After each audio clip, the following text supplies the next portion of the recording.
Hi, I want to look at the concept that I coined Miracle Minded. So this is a support to the introductory video for the mental health course. So that keynote presentation I've recorded as a movie, but you can stop it at any time. But it's very good that you have a good foundation for the course when we get into all the practical exercises. So, Miracle Minded, I have made a map. So if you know how to do mind mapping, I would encourage you to do your own mind map first. Maybe stop the video now and do your own mind map before you look at mine. But it's totally okay to look at mine, but then you'll be primed with my interpretation.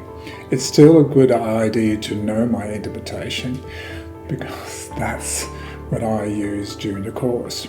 So just looking at my map, I have 1, 2, 3, 4, 5 initial branches, and some of them have another 4 coming out of them. So the first branch coming off, I put from expectation to anticipation. So if you set out on a task or a project or an event or just beginning of the day, you set expectations, it is easy to become disappointed, but that is because most of the time expectations are not fulfilled. So if you look at mental health, setting high expectations often leads to a sense of not being fulfilled, not being supported, etc. Whereas anticipation is an idea of being open to positive change.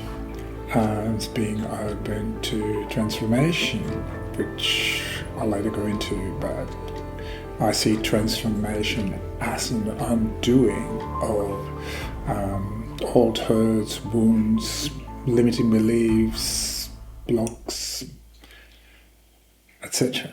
Okay, so I don't want to go into too much now, but we will during the course.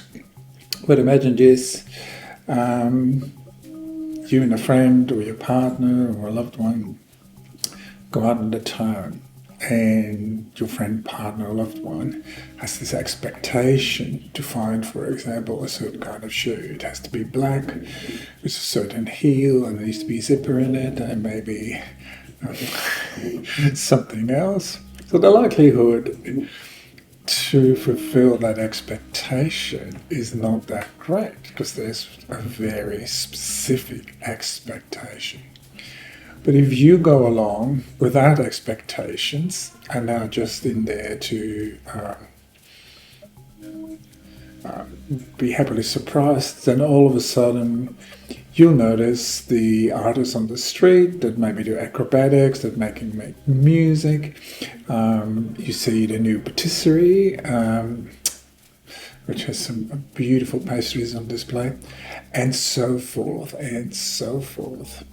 And you can see that if you open-minded and you live in the anticipation that positive things is going to happen to you, but you're not filling in the blank, it's likely you have a great experience.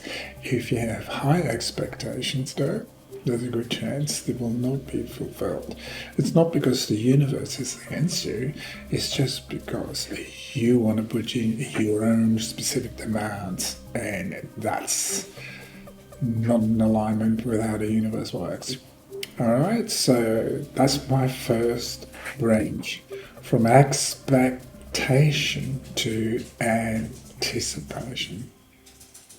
Alright, my second branch is to be miracle-minded, you have a shift in perception.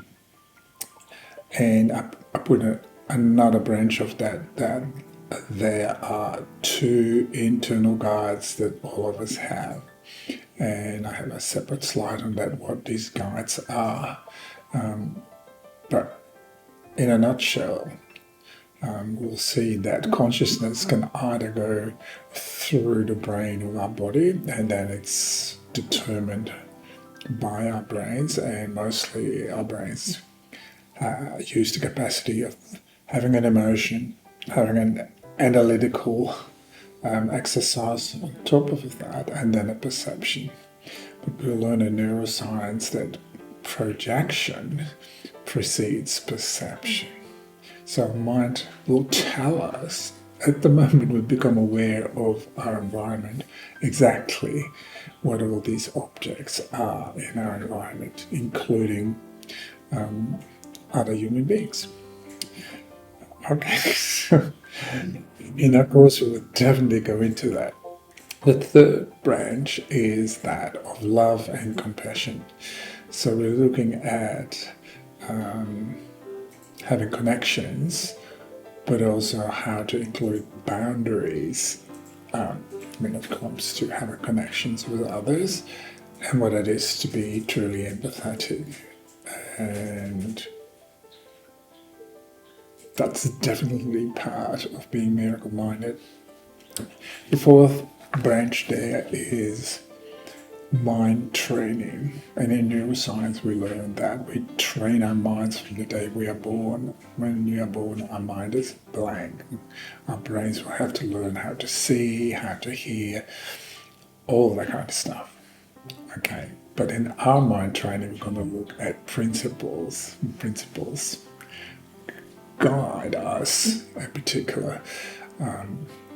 We'll go into that a little bit later. We want to adapt vision, holistic vision. Holistic means like, what is true for me is true for everyone, without an exception. We're also going to look at self-awareness, which means overcoming emotional blocks, for example, limiting beliefs.